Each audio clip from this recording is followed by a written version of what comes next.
Hello friends, మా ఊరి మధ్యలో ఉన్న పని చెట్టు ప్రత్యేకత గురించి ఈ వీడియోలో చూపిస్తాను, చివరి వరకు చూడండి. ఈ చెట్టుని అయితే ఇప్పుడు ఎక్కుతున్నాం.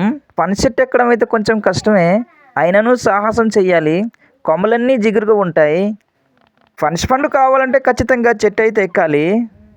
మావాడైతే చెట్టు ఎక్కి కాయలని కొడుతూ ఉన్నాడు. అమ్మయ్య, మాకు పనస పండు దొరికిందని మేము చాలా హ్యాపీగా ఫీల్ అయ్యాము. మేము ఈరోజు పనస పండు దొరికిద్దని అస్సలు ఎక్స్పెక్ట్ చేయలేదు. ఎందుకు ఎక్స్పెక్ట్ చేయలేదంటే, ఈ చెట్టు ఉదయం, మధ్యాహ్నం, సాయంత్రం వరకు ఎక్కుతూనే ఉంటారు. ఈ చెట్లో పళ్ళు చాలా అంటే చాలా బాగుంటాయి.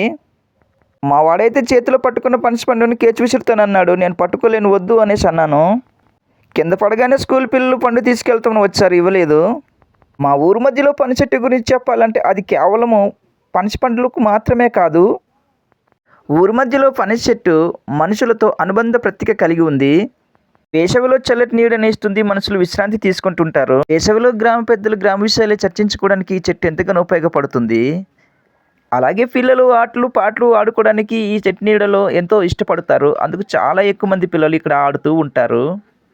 చెట్లో పండిన పనస పండుని అయితే కోసి చూపిస్తాం, ఏ విధంగా ఉందో చూద్దాం. ఫండ్ అయితే కోసం ఒకసారి తిని చూద్దాము. ఫండ్ అయితే సూపర్, చాలా బాగుంది. మా ఊళ్ళో చాలా చాలా బాగుంది, అదిరిపోయిందని చెప్తూ ఉన్నారు.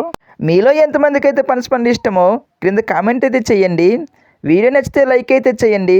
మా ఛానల్ని సబ్స్క్రైబ్ చేయడానికి అస్సలు మర్చిపోకండి. Thank you watching for video.